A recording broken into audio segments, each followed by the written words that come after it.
Hola amigos, bien, hoy es 16 de septiembre de 2015. Bien, vamos a trabajar un tema que se titula El método teórico objetivo en la ley 906 y las cargas de sustentar y de refutar las hipótesis rivales. Este tema viene en consideración a la conferencia que estoy manejando en relación pues con ese caso que se presentó el 1 de noviembre del 2004 y que da lugar a la casación de ese radicado 33837 del 18 de marzo de este año 2015, donde es ponente el doctor Eugenio Fernández Carlier, y con un interesante voto pienso yo que el salvamento del doctor José Leonidas Busto Martínez lo he tomado en consideración como una crítica sustancial al planteamiento que hiciera la Corte Suprema de Justicia en sala de decisión mayoritaria. Respecto al tema, puntualmente en decir que las instancias que habían absuelto en primera y en segunda a Saudiel Orlando López por el asunto de la muerte de la niña de 5 años, de su hija, en esa noche fatídica del 1 de noviembre del 2004.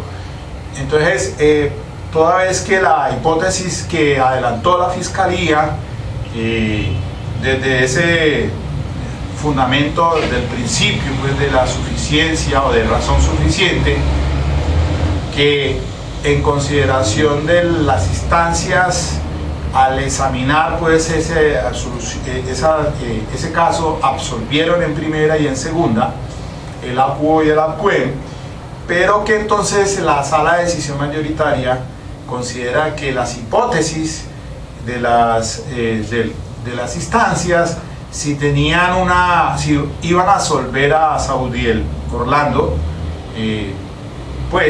sus planteamientos deberían también estar desde el punto de vista pues, de la suficiencia y de la razón suficiente, igual o de mayor envergadura a la misma Fiscalía.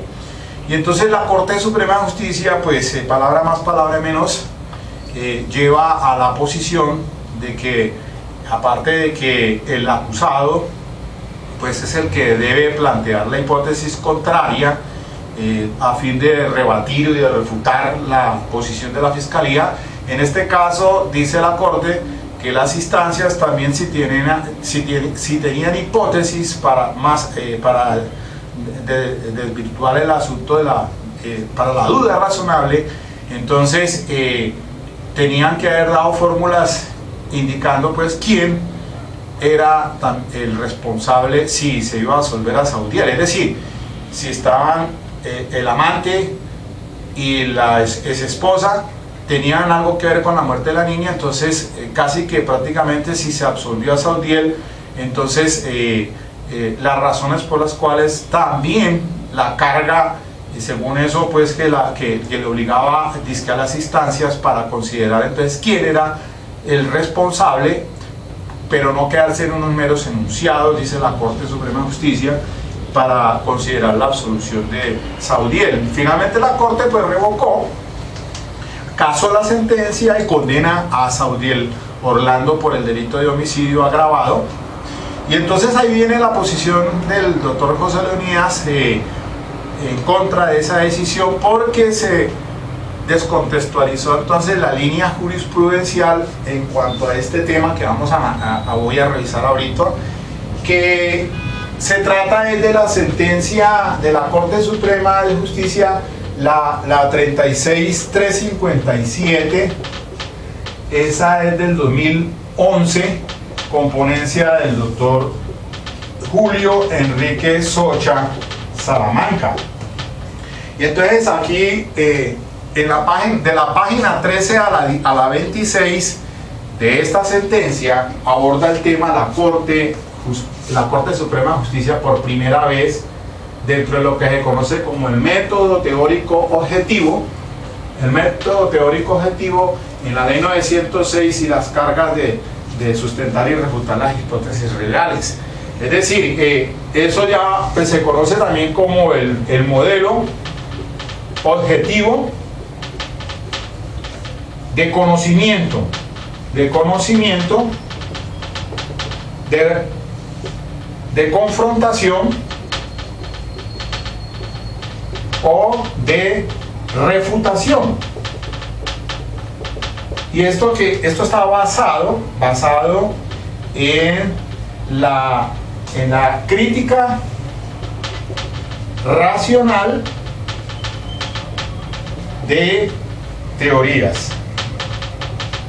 Y entonces se habla de las proposiciones, las hipótesis, o lo que comúnmente llamamos como teoría del caso, de que trata pues el artículo 371 del Código de Procedimiento Penal. Ya pues entonces, dejando a un lado el tema de la sentencia 33837 de este año, con el caso pues de Saudiel Orlando, ahora me adentro al tema de este método teórico objetivo que rige la ley 906, para que entendamos un poco cómo la Corte pues ciertamente se hace referencia a este modelo vigente ahora con la 906, diferente al de la ley 600 del 2000.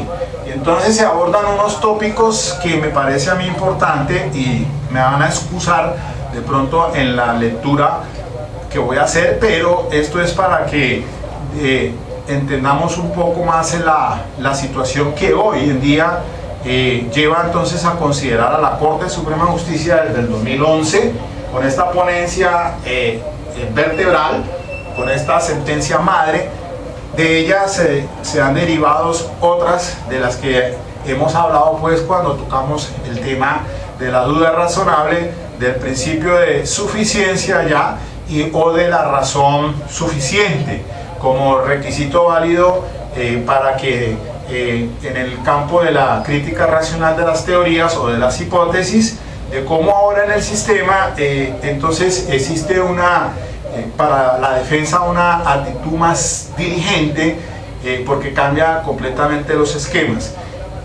Lo que hacía el paréntesis era por el salvamento de voto de José Olenía Bustos, es porque en aquella providencia, la 33837 de este año, con el salvamento de voto del doctor Bustos, pues se hizo la crítica sustancial en ese salvamento, fue porque consideró el doctor Bustos que la sala de decisión mayoritaria se había descontextualizado la línea jurisprudencial, particularmente esta 36357 del 2011. Si bien es cierto, esto es lo que se soporta frente ahora al conocido modelo de conocimiento de confrontación o de refutación, que es válido y que es lógico, que tiene todo obviamente el respaldo frente a las normas de la ley 906, como lo vamos a ver ahora. Pero lo que sí me aparté yo, y que también me ubico en la posición del doctor Bustos, es por qué razón en ese caso de Saudiel, vuelvo e insisto que si la carga le corresponde al Estado a través de la Fiscalía, para demostrar la responsabilidad, el delito y la responsabilidad de la persona, que si no lograba el ente acusador dar los medios fácticos probatorios para determinar si es responsable, pues lo que hicieron las instancias fue absolverlo, pero no exigírsele al punto de que si van a plantear las instancias unas hipótesis contrarias a la de la Fiscalía, que las demuestren y que den la solución de un caso, cuando eso es del resorte exclusivamente de la Fiscalía. Es decir, la Fiscalía, si llamó a juicio a Saudiel Orlando por el homicidio agravado, pues es contra Saudiel que se adelantó, nadie más está investigando. Si se dan otras potenciales, otras hipótesis de los resultados de responsabilidad en cuanto a la muerte de la menor, pues eso daba lugar entonces a que se compulsaran copias para que se investigase entonces a la señora Irene y a su amante, pero concretamente a quien se llamó a juicio en el caso que comento es a Saudiel Orlando, y a él es que se le absuelve. Por lo tanto, entonces las consideraciones que pienso yo que hicieron las instancias estuvieron bien, al punto de que dan a entender de que la tesis con razón suficiente de la fiscalía pues no triunfa, porque no se demuestra de que bajo ese estado de enajenación mental el señor fue que mató a su hija, porque quedaron actos de investigación que no fueron muy claros en la fiscalía con esa ley, en virtud de la ley 600, porque se adelantó con base en ella, que no le daban entonces la posibilidad al juez de instancia de la CUO para condenar, y tenía entonces que absolver solamente bajo esos parámetros. Incluso estaba por el resorte de la ley 600 de 2000, casi que entonces ahora el planteamiento, un disímil, porque si es con ley 600, entonces el artículo 232 habla de la certeza para condenar, y existen otros presupuestos muy diferentes a los de la ley 906, que sí de pronto pues viene al cuento de esto, del método, para estos casos que se presentan actualmente como un punto de orientación y que se debe seguir. Entonces miremos así rápidamente, entonces, en estos 45 minutos, una hora, la posición de la Corte Suprema, y la vamos entonces desmenuzando. Dice en el punto 2 de la página 13 de esta sentencia 36357, del método teórico objetivo en la ley 906 y las cargas de sustentar y de refutar las hipótesis rivales.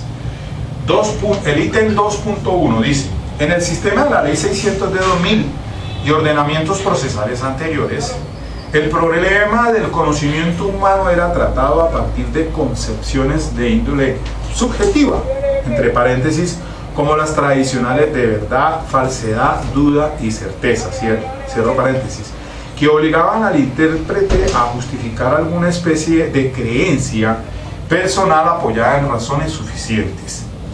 Así, por ejemplo, se decía, y aún se sostiene, que la imposición de la detención preventiva obedecía al grado de posibilidad. La resolución de acusación o llamamiento a juicio es a la probabilidad. El fallo absolutorio a la duda, y del condenatorio es a la certeza por parte del funcionario de haber alcanzado la verdad. Pues hoy en día el artículo 336 de la ley 906 habla es que el fiscal presentará escrito de acusación cuando con probabilidad de verdad pueda establecer más allá de cualquier duda, y así lo dice la norma, de que la persona es autor del delito y es responsable. Entonces pues eso se sostiene y habla lo he discutido aquí sobre la probabilidad, que es el camino al convencimiento, digámoslo así, que es el camino a la certeza en otrora ley 600. Ahora hablamos desde el conocimiento del juez. Pero igualmente entonces para la sentencia tiene que existir el convencimiento o el conocimiento más allá de duda razonable. No obstante, dice aquí la Corte, la jurisprudencia de la Sala enfatizaba que estos estados personales debían apoyarse en datos objetivos, esto es, en las pruebas del proceso y en argumentos jurídicos. Vamos a mirar entonces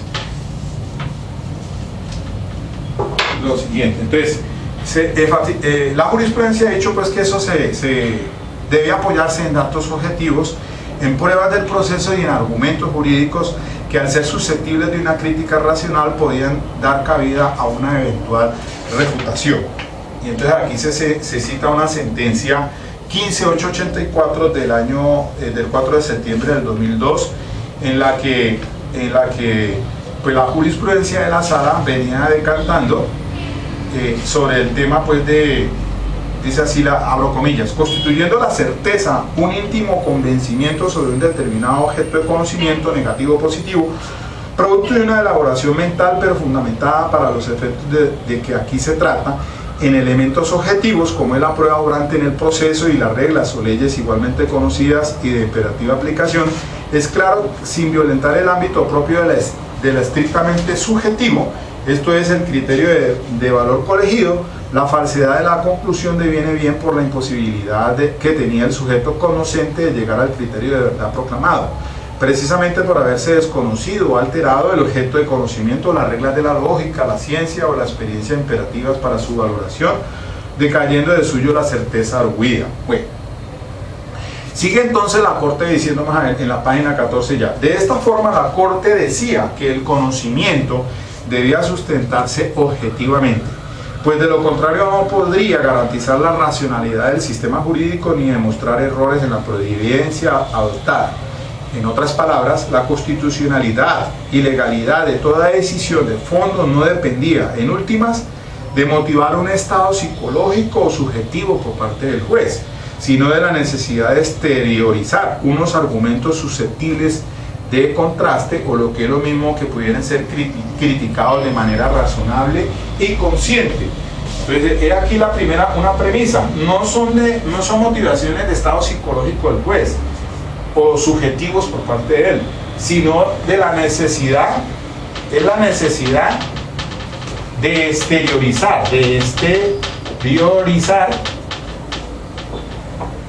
unos argumentos, ¿no? Unos argumentos susceptibles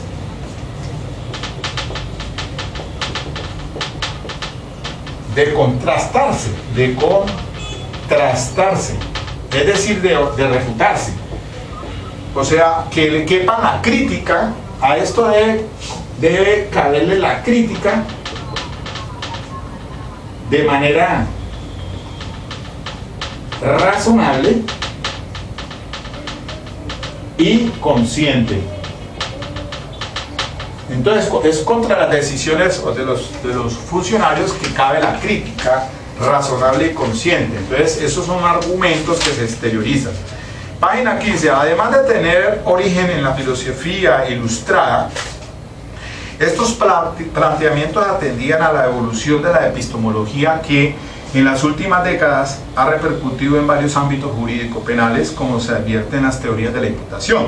De acuerdo con esta visión del saber, un razonamiento solo comienza a adquirir el carácter de científico cuando puede formularse mediante proposiciones lingüísticas, bien sea de tipo fáctico o empírico, como por ejemplo Pedro le disparó a Juan, o bien valorativo o predominantemente normativo, como la legítima defensa excluye la antijuridicidad de la conducta.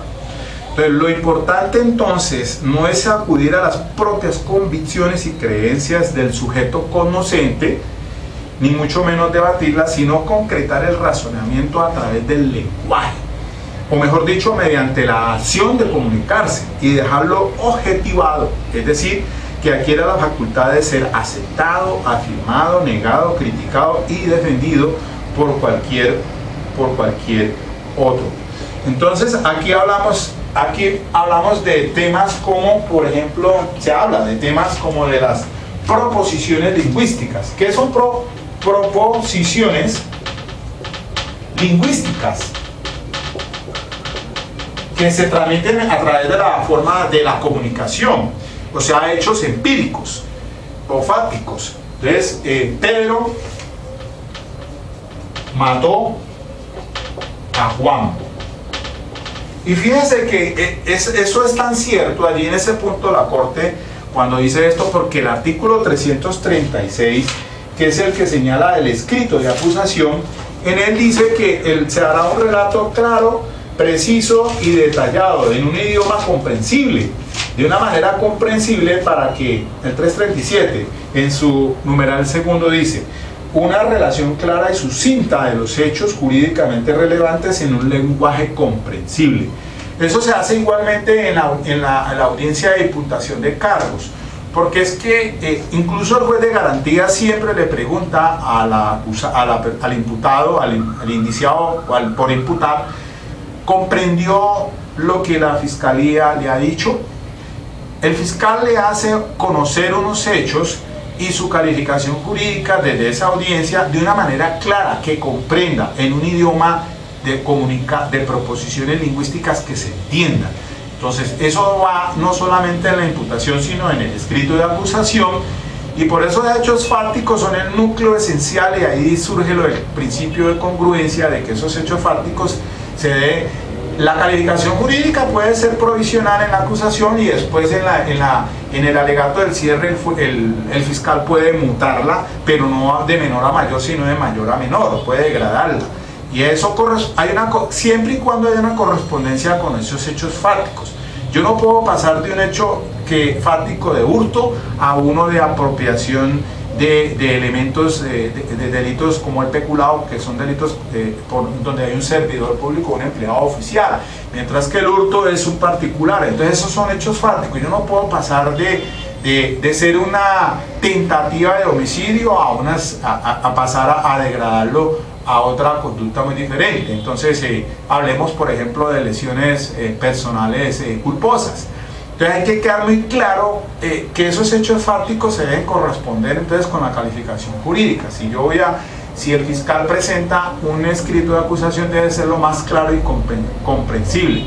Pedro mató a Juan. El hecho de matar, quitarle la vida a otra persona, eso lo entiende cualquier persona, ya que sea consciente y tenga comprensión de las cosas. Sabe muy bien que eso es una conducta ilícita, que está penalizada. Entonces esos hechos fácticos deben de quedar de tal manera comprensibles y lo mismo que la calificación jurídica. Entonces hablamos de las proposiciones lingüísticas. Sigue diciendo entonces la Corte: en este orden de ideas, cuando en el juicio las partes formulan a lo largo de sus intervenciones proposiciones empíricas o valorativas enfrentadas, por ejemplo, Pedro mató a Juan, por un lado, contra Pedro no mató a Juan. Si el fiscal dice Pedro mató a Juan y la defensa va a decir Pedro no mató a Juan, entonces eso es muy claro, las proposiciones o las hipótesis que ya están planteando. Pedro no mató a Juan, Pedro mató a Juan, dice la fiscalía, la defensa Pedro no mató a Juan. O la defensa Pedro actuó pero en legítima defensa, por el otro. Están ofreciendo a los distintos auditorios que las evalúan el contenido lógico informativo de las mismas a fin de ser sopesadas y discutidas en virtud de la metodología aplicable, que en nuestra tradición jurídica es conocida como el método de la sana crítica o la persuasión racional. Obviamente que por eso las pruebas deben ser analizadas en conjunto y de acuerdo con la sana crítica y la persuasión racional que tiene el juez. Por eso, para condenar, dice el artículo 381, se necesita el conocimiento más allá de toda duda de las pruebas debatidas en el juicio. Entonces, por eso, bajo el principio de inmediación, de concentración y de contradicción, el juez es el que va finalmente a dictar sentencia de acuerdo a esas proposiciones lingüísticas que se han llevado por las partes. De igual manera, sigue diciendo aquí en la página 15 que cuando en una providencia el juez emite la decisión que pone fin al asunto, resuelves con fuerza vinculante, paréntesis, siempre que haya observado las formas propias del juicio.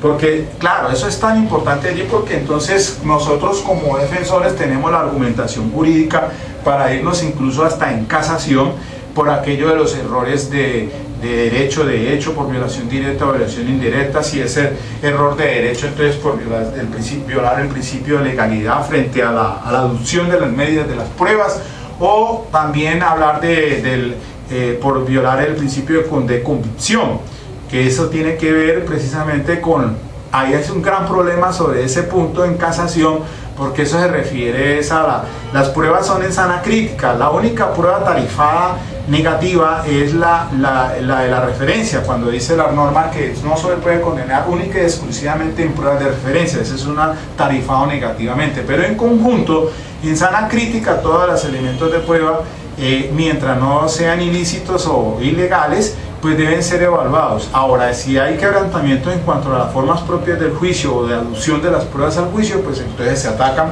contra ellas en casación. Puede ser incluso en las instancias también, en las apelaciones, nulidades que se propongan por esos temas. Entonces sigue diciendo aquí, la resuelve con fuerza vinculante acerca de la verdad, falsedad o duda de tales proposiciones, ofreciendo el contenido lógico objetivo de su raciocinio. Paréntesis, por ejemplo, aceptando sus aserciones, rechazando otras o incluso proponiendo unas nuevas. Cierra paréntesis. De ninguna manera expone el proceso psicológico a partir del cual adoptó una determinada consecuencia jurídica. En el punto 2.2 dice la Corte en la página 16, entonces Ya pasamos entonces del punto 2.1, ahora vamos al punto 2.2. El tema de dice así, de la siguiente manera, dice: en la medida en que las proposiciones desarrolladas durante el juicio oral sean coherentes, estructuradas y tengan como fin resolver la situación problemática que dio origen a la actuación, paréntesis, que por regla general deben girar en torno a la probable comisión de una conducta punible, por ejemplo la muerte violenta de un individuo, el desfalco de bienes públicos, la denuncia de una persona hacia otra, contra otra, entre paréntesis, suelen entonces denominarse propuestas de solución, hipótesis o simplemente teoría del caso, concepto al cual alude entonces el artículo 371 del Código de Procedimiento Penal, y que esto ha sido definido por la Corte Constitucional, y aquí se cita la sentencia C069 del 2009, cuando la Corte Constitucional dijo sobre teoría del caso lo siguiente: no es más que la formulación de una hipótesis que cada parte pretende sea acogida y aceptada por el juez en la sentencia, de acuerdo con los elementos fácticos, jurídicos y probatorios que se han acopiado y habrán de presentarse y valorarse en la etapa del juicio. Eso lo dijo la Corte Constitucional en la C069. Entonces hablamos que se refieren a propuestas. Entonces, ¿qué se hacen? Propuestas de solución, hipótesis, hablamos de hipótesis, hablamos de teoría del caso. Esto entonces se hace alusión a las proposiciones lingüísticas que entran pues en la crítica racional de las teorías. Lo anterior no es la única razón de peso para concluir que la ley 906 de 2004 consagró un modelo objetivo de conocimiento basado en la crítica racional de teorías o proposiciones lingüísticas. Dice así, página 16 estoy. Si el artículo 232 en el inciso segundo de la ley 600 establecía que para dictar sentencia condenatoria era necesario la prueba que conduzca a la certeza de la conducta punible y de la responsabilidad del procesado. Ahora el inciso final del artículo séptimo de la ley 906 dice que se refiere al convencimiento de la responsabilidad penal del acusado más allá de toda duda, ¿no? Lo mismo dice el artículo 372, ya lo cita aquí en la página 17 de la Corte, señala que los medios, ¿cuál es el propósito de los medios probatorios? Dice el artículo 372, dice concretamente los fines. Las pruebas tienen por fin llevar el conocimiento del juez más allá de duda razonable, los hechos y circunstancias en materia del juicio y los de la responsabilidad penal del acusado como autor o partícipe. Igualmente entonces dice el artículo 381 que para condenar se necesita el conocimiento, dice así: para condenar se requiere el conocimiento más allá de toda duda acerca del delito y de la responsabilidad penal del acusado, fundado en las pruebas debatidas en el juicio. Esto lo cita entonces la Corte Suprema de Justicia, y entonces dice que el cambio de expresión de la certeza por la del convencimiento más allá de toda duda, o el conocimiento más allá de toda duda razonable, que para eso son los medios según el 372, no ha sido caprichosa ni producto de una inclinación o modo intelectual por parte del legislador.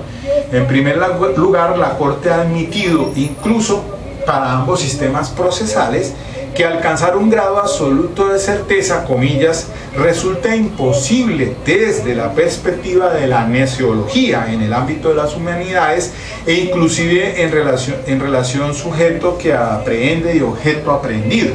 Entonces aquí se cita en varias sentencias, la 32120 del 2011, lo mismo que la 28432 del 2007 y la 32863 del 2010.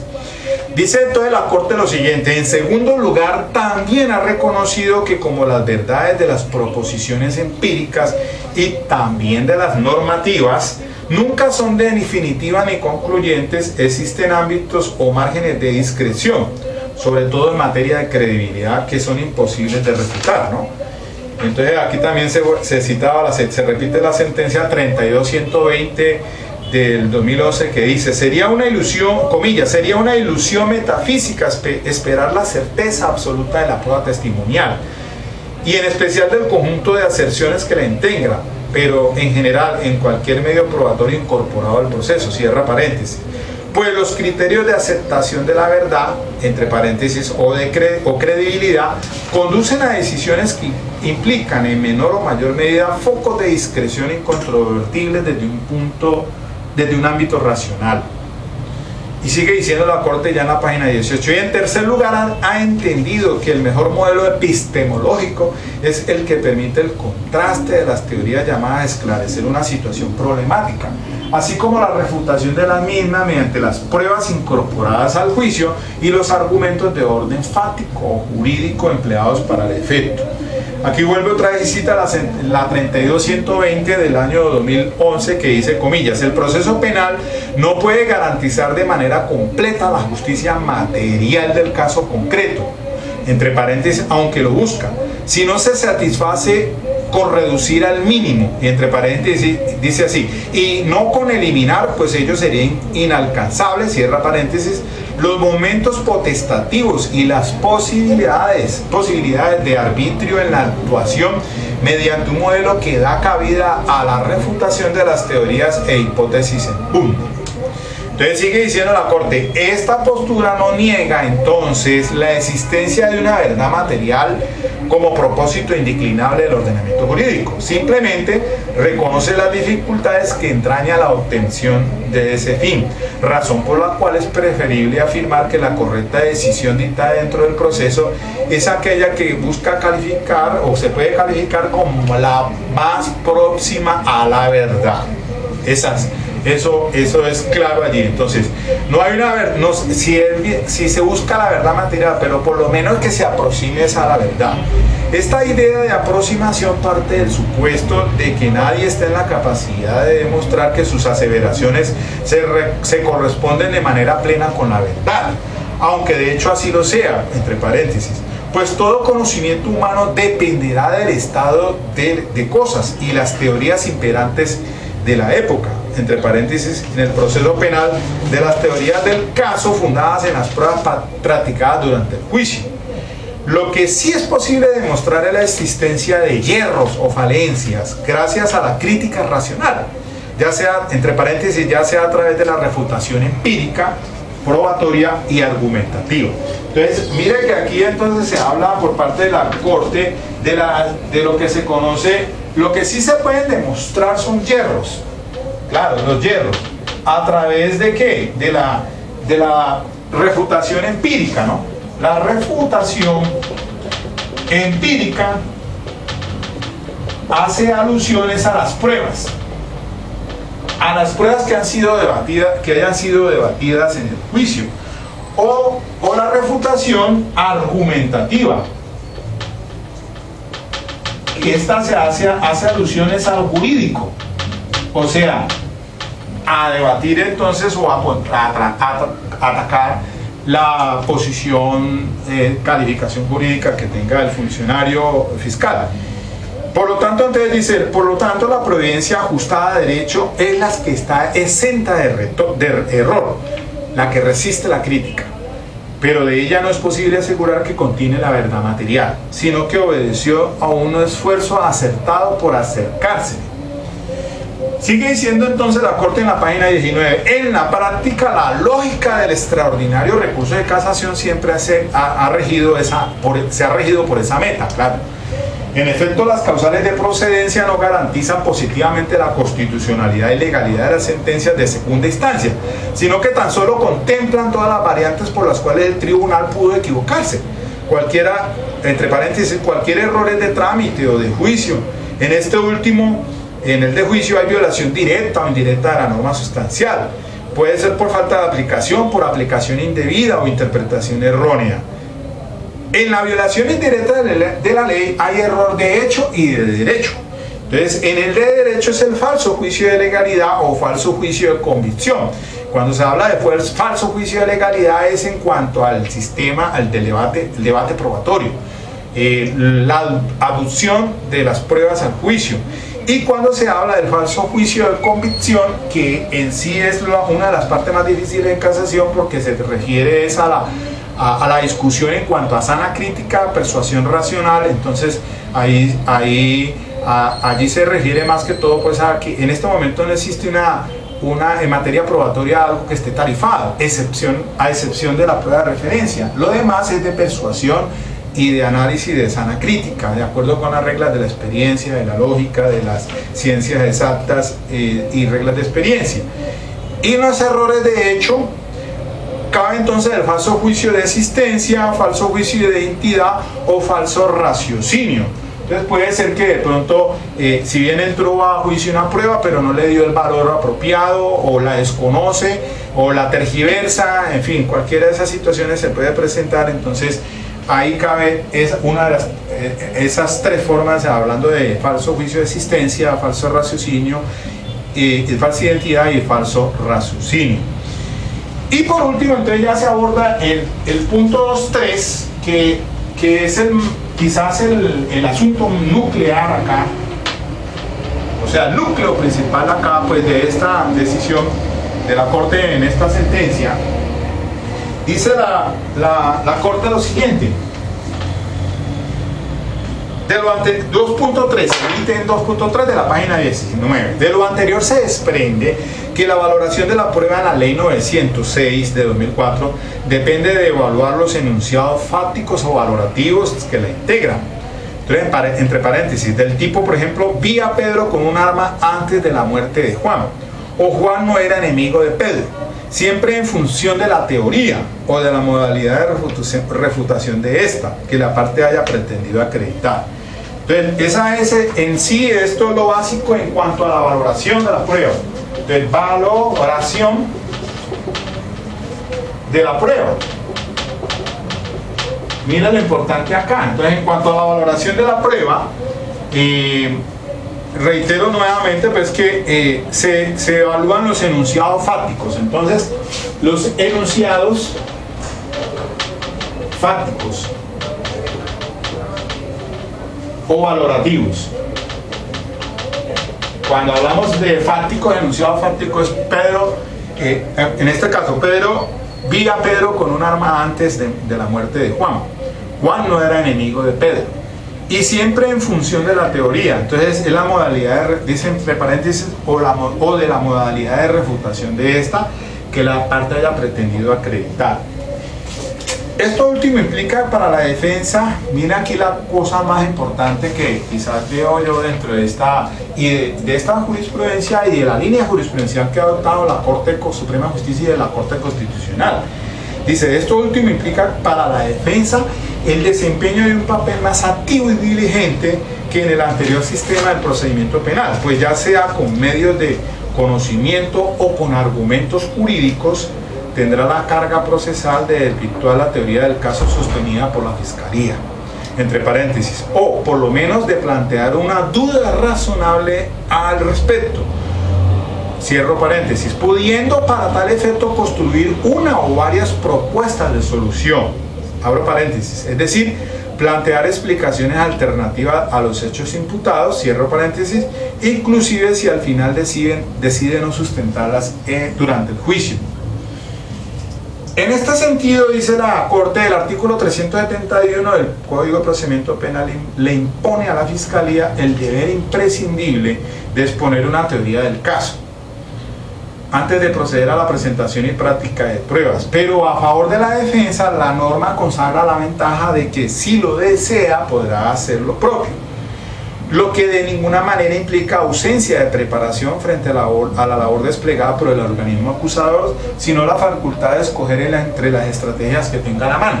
Es decir, si yo tengo una teoría del caso, lo más apropiado es que lo haga en ese momento también a la par, de acuerdo con el 371.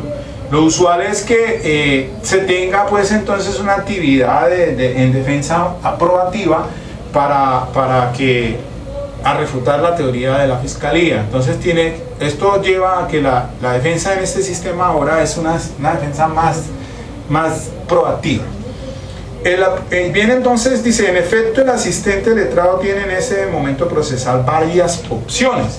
Entonces aquí viene el punto 2, el ítem 2.3.1, que dice que puede presentar como mínimo una teoría del caso y enfocar todos sus esfuerzos durante el desarrollo del juicio para demostrarla y a la vez defenderla de la crítica.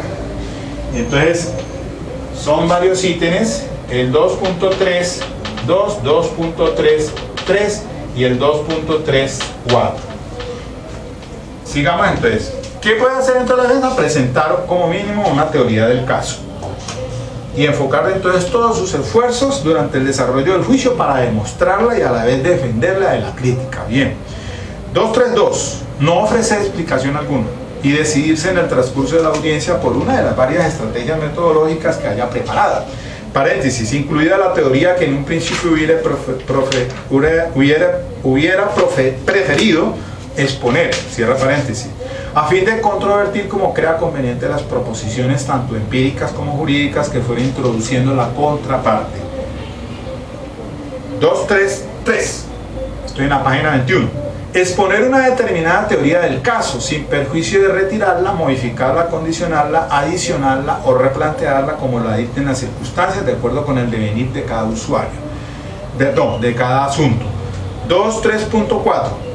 Y no presentar ni construir hipótesis alguna, limitándose a cuestionar el alcance de las pruebas del acusador, evidenciar la falta de solidez de los argumentos o destacar las inconsistencias en su postura. Y entre paréntesis coloca, advierte la Corte, aunque esto sería recomendable solo cuando la labor de la Fiscalía fuese muy deficiente, cierra paréntesis. Lo cual quiere decir entonces que por donde quiera la defensa tiene que ser proactiva, diligente, acuciosa, a fin de tener entonces en este sistema también una construcción de hipótesis para refutar la adversa, que es la de la Fiscalía, que tiene la carga. En el ítem 2.4, ya pasando al otro tema, dice la Corte lo siguiente en la página misma 21. Todas estas situaciones suponen, a pesar del silencio al que puede optar la defensa en relación con la presentación de teorías, una gestión positiva, acuciosa y diligente a la hora de refutar las tesis de la parte fiscal y de arguir las propias, tal como lo ha reconocido tanto la jurisprudencia de la Sala como de la Corte Constitucional en múltiples fallos, como por ejemplo, entonces aquí se cita la C1194 del 2005, aquella providencia entonces que trató el tema pues de la exigibilidad condicionada sobre el descubrimiento probatorio. Y dice así, entre comillas, el nuevo sistema impone a la defensa una actitud diligente en la recolección de los elementos de convicción a su alcance, pues ante el decaimiento del deber de recolección de pruebas exculpatorias a cargo de la Fiscalía, fruto de la índole adversativa del proceso penal, la defensa está en el deber de recaudar por cuenta propia el material propio probatorio de descargo. Como ya no está el sistema de ley 600, que es de investigación integral, el fiscal buscaba tanto lo favorable como lo desfavorable, era su obligación, porque la defensa en esa ley 600 era una defensa pasiva y el Estado tenía toda la carga procesal, pero ahora el enfoque de este sistema es que el fiscal llevará solamente los elementos materiales de prueba que le den para desvirtuar la presunción de inocencia, que si en el camino, decía yo, encuentra elementos favorables al procesado, pues tiene que descubrírselos a la defensa, pero no es su obligación. No es obligación de buscarlos, quiere decir, si se los encuentra, pues tendrá que entonces entregárselos a la defensa. Por eso es que la defensa, en cualquiera de las etapas, es decir, si la persona es indiciada y tiene conocimiento y una investigación, si es imputado de a partir de ese momento, si ya les presentaron escrito de acusación, etcétera, cualquiera sea las etapas, el abogado tiene que ser proactivo al punto de que cuando llegue a preparatoria ya tenga un mínimo de elementos materiales de prueba para descubrirlos y plantear una teoría del caso. El sistema, sigue diciendo la 1194, el sistema más que sugerir, requiere del imputado y de su defensor desde antes de la misma investigación un comportamiento activo que lo comprometa con la indagación de lo que resulte favorable, sin que por ello se disminuya la presunción de inocencia. Advierte entonces en este punto, lo dijo fue la sentencia dentro del radicado 26827 del 2007. Y aquí se cita la Corte Constitucional, la C69 del 2009, la que tenía ahorita allí, dice entre comillas lo siguiente en la C69, dice: una conducta silente en algunas etapas no puede confundirse con una actitud pasiva a lo largo de todo el proceso, pues la inactividad y el mutismo del abogado pueden resultar problemáticos o perjudiciales a la hora de dar efectividad real o material al derecho de defensa técnica como garantía irrenunciable del sindicato. En el nuevo sistema penal de tendencia acusatorio, el defensor no es un convidado de piedra, sino que se exige de un comportamiento acucioso tanto en la investigación como en el desarrollo del juicio. Mire la situación allí tan importante. Y también se cita aquí un radicado 31103 del 27 de marzo del 2009, que entre comillas dijo lo siguiente: en el sistema acusatorio que rige la solución del caso examinado, se hace mucho más evidente esa obligación para la defensa de presentar, si busca derrumbar el efecto de la prueba de cargos, prueba que la desnaturalice o controvierta, dado que ya no existe la obligación para la Fiscalía de investigar tanto lo favorable como lo desfavorable al procesado. En tanto se trata de un sistema de partes o adversarial bajo cuyo manto el ente investigador debe construir una teoría del caso y allegar los elementos de juicio que, cabe resaltar, bajo el imperio del principio de libertad probatoria, lo soporten, cierra comillas. Mira lo importante entonces que cita la Corte en tratándose de la defensa.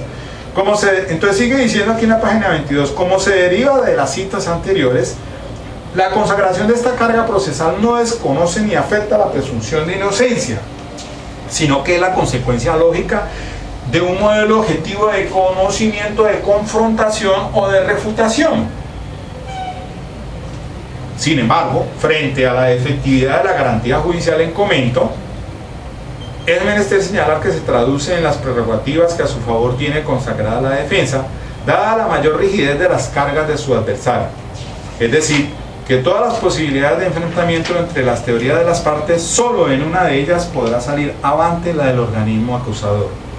Y entonces aquí viene para la parte del ente acusador lo siguiente, en el ítem 2.4.1.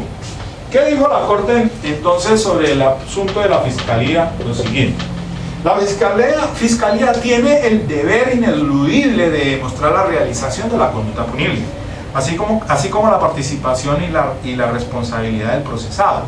En otras palabras, su obligación consiste en presentar una teoría del caso idónea para tal fin, de la cual no sea posible advertir o descubrir algún tipo de error fáctico o jurídico inmanente. Si esto último ocurre, la actividad del defensor puede reducirse a criticar las proposiciones de hecho y de derecho que integran las hipótesis acusatorias, así como las aserciones de prueba de las cuales surgió, como se indicó en precedencia en el ítem 2.3.4. Y en el punto 2.4.2 dice lo siguiente, en la misma página 23: aún en la eventualidad de sostener una teoría de acusación sólida, coherente, que ofrezca una explicación de lo sucedido y carezca de contradicciones, si la defensa hace otro tanto, entre paréntesis, esto es, si expone una teoría exculpatoria capaz de sobrevivir en la crítica de la Fiscalía, al igual que la de los demás sujetos que intervienen en la actuación, y en todo caso la del juez, cierra paréntesis, debe aplicarse el indubio pro reo. Entonces aquí cabe pues el indubio pro reo. Tenemos eso del artículo 7º de la ley 906, de la duda a favor del procesado. Cuando no hay forma de desvirtuarla, pues entonces cabe a favor. Y la carga como dice, la carga, la mayor carga la tiene la Fiscalía, que es el ente acusador. Es decir, sigue diciendo la Corte, el funcionario no podría llenar los vacíos de ninguna, ni mucho menos decidir cuál de las dos hipótesis considera más ajustada a la realidad de los hechos, pues dada su coexistencia, entre paréntesis, o mejor dicho, la refutación externa, no interna, de cada una de las teorías, cierra paréntesis, el conocimiento lógico objetivo de la imputación siempre estará impregnado por una duda razonable. Entonces volvemos otra vez al tema de la duda razonable. En el ítem 2.4.3 dice la Corte lo siguiente: si tanto la teoría del organismo acusador como la de la defensa no resuelven en realidad el problema, paréntesis, bien sea porque no demostraron lo prometido o porque las proposiciones empíricas y jurídicas de ambas partes fueron insuficientes, irrelevantes, equívocas, falaces, etcétera, cierra paréntesis, también opera la presunción de inocencia. Entonces, ahí tenemos otra situación. Si no funciona el fiscal, si no funciona la defensa, pues igual cae la presunción de inocencia. Y en el ítem 244 viene la Corte y dice lo siguiente, con mayor razón, 244, en la página 24, cuando la crítica halla en la tesis acusatoria errores que la desacreditan, pero en la teoría absolutoria de la defensa no, la garantía debe aplicarse. Es más, en una situación así no cabe hablar de duda, sino de la inocencia del procesado. Miren que acá entonces ya, obviamente si está demostrada la cuestión exculpatoria de la defensa, pues lo que cabe es la inocencia, la presunción de inocencia, que está obviamente por encima de la indubio pro reo, por duda. No, esta es absoluta, esta es clara. Y el ítem 245 nos dice lo siguiente la Corte: por último, solo cuando la teoría de la parte fiscal sobrevive el enfoque crítico, mientras que la del defensor es derrotada, sería viable hablar de conocimiento o convencimiento para condenar. En síntesis, la carga de la defensa gira alrededor de demostrar un error, interno o externo, en la teoría de la acusación, del cual pueda derivarse al menos una duda razonable. Pero la obligación procesal de la Fiscalía es de mayor envergadura, subrayo, pues por un lado debe sustentar la imputación, entre paréntesis, es decir, construir un caso que resista a la crítica inmanente de la defensa, cierro paréntesis, y por otro, tiene que refutar mediante proposiciones fácticas, o sea, las pruebas, y jurídicas, argumentaciones, apoyadas en las pruebas del juicio, las propuestas de solución esgrimidas por la contraparte. Y el ítem 2.5, ya la Corte dice lo siguiente en el ítem 2.5. Ahora bien, el sistema de procedimiento de la Ley 906 de 2004 no es, en estricto sentido, uno de adversarios, pues además del tradicional enfrentamiento entre dos partes, o sea, acusador y acusado, las críticas también pueden provenir incluso en la forma de nuevas construcciones teóricas de todos los que intervienen en la actuación procesal, como víctima, Ministerio Público y otros procesados.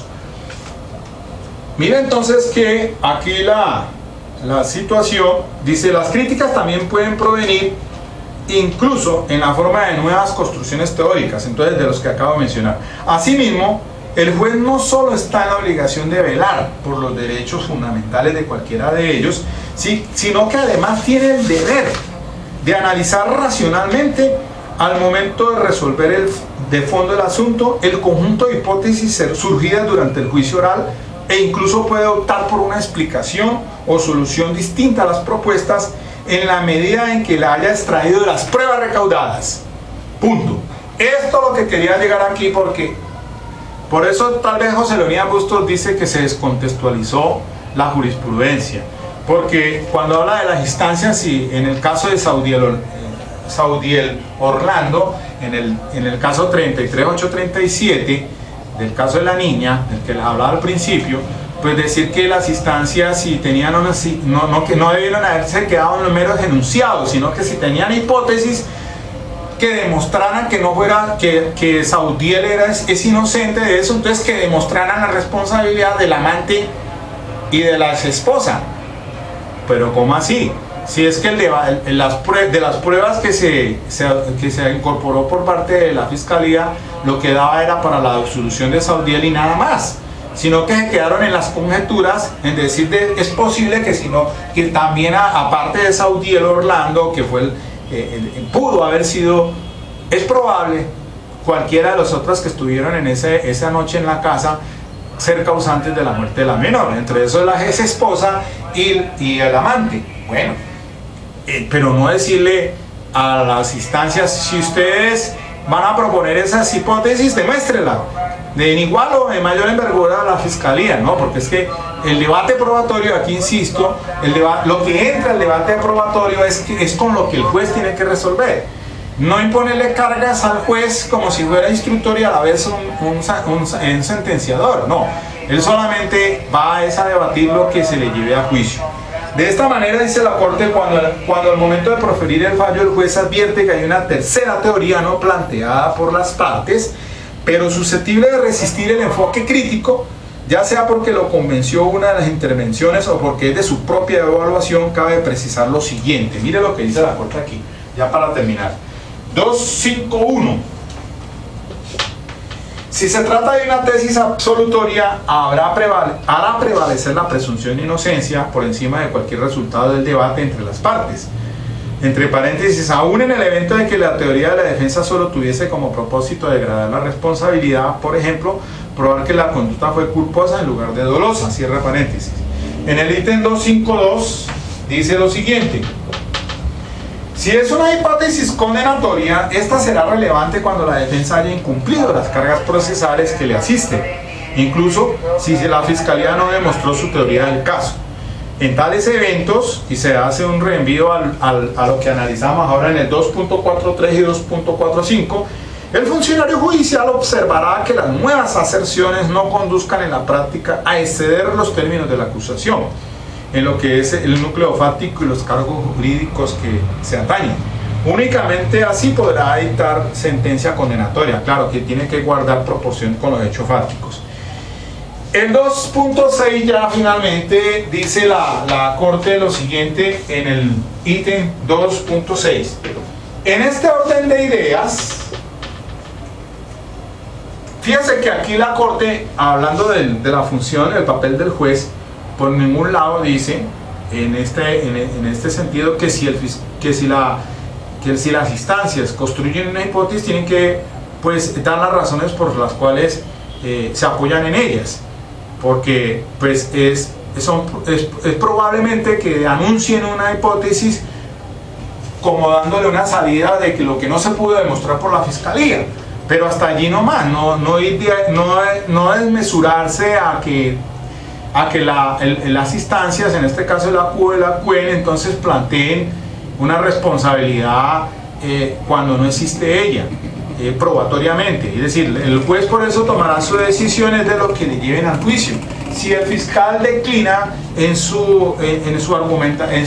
la cuestión fáctica y argumentación, porque pues las pruebas no le dieron para más, pues sencillamente tendrán que absolverlo. Que lo que sí se pide es que la defensa entonces sea más proactiva, sí, y plantee una teoría de refutación, está bien, eso no hay discusión en cuanto a ello.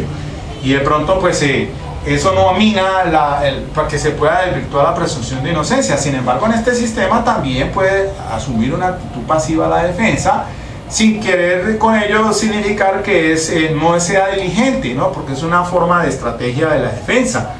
De pronto pues se va a atacar no fáctica pero sí jurídicamente. Entonces, para terminar, 2.6, en este orden de ideas, la trascendencia en sede de casación de un error de hecho en la valoración de la prueba no podrá desligarse del método cognoscitivo del sistema acusatorio, que supone enfrentar críticamente las teorías elaboradas a partir de proposiciones de hecho o de derecho y sustentadas a lo largo del proceso penal. En este sentido, le impone a la defensa la carga de fundamentar la estrategia en últimas adoptada, contando una de las ventajas en pro de sus garantías, la de abstenerse de revelarla al comienzo del juicio, sin perjuicio de la posibilidad de alterarla o también de no acudir a ella según lo vayan dictando las circunstancias. Pero si en la apertura de la base probatoria del juicio oral la defensa ofrece una teoría del caso que conduciría a la absolución y el medio o los medios practicados cumplen el anunciado cometido, es obvio que como mínimo se establecerá una duda razonable frente a las hipótesis acusatorias o condenatorias rivales, en la medida en que sobreviva a las críticas que incluso dentro del extraordinario recurso de casación pueden formularse en su contra. Y así termino entonces este punto de análisis en relación con esta interesante sentencia del doctor Julio Enrique Socha Salamanca, pues para entender que un poco más la dinámica de este sistema penal acusatorio ahora pues bajo la ley 906 del 2004 sobre las cargas de sustentar y de refutar las hipótesis rivales. Es decir, eso nos lleva a hacer un pensamiento de que la defensa ahora tiene pues es proactiva, es una defensa que tiene que ser cuidadosa, lo más diligente posible y tener mucho cuidado cuando se trata pues de formular las hipótesis. Entonces, hasta allí dejo este análisis y de todas maneras me excusan si lo llevé con la lectura de la Corte Suprema de Justicia, porque la Corte Suprema de Justicia, pero quería era que entendiéramos un poco más este asunto del principio de lo que hablábamos ayer sobre razón suficiente y de este método teórico, modelo de conocimiento de confrontación o de refutación con base pues en la crítica racional de las teorías. Espero pues que esto les haya servido un poco más para dilucidar este tema. Fíjense bien que poco a poco se ha ido decantando la jurisprudencia de la Corte Suprema de Justicia, que es interesante irla siguiendo para comprender pues más este maravilloso, digo yo, este sistema que me encanta, este sistema actual, sistema acusatorio, por todas las situaciones que se presentan. Todos los días están surgiendo situaciones que le dan a uno a aprender cosas novedosas. Es decir, yo aquí vuelvo e insisto, y esto pues, sí lo reconozco, de que solamente las experiencias repetidas te dan las habilidades. De todas maneras, dejo aquí el tema. Muchas gracias, nos vemos. ¿Ok?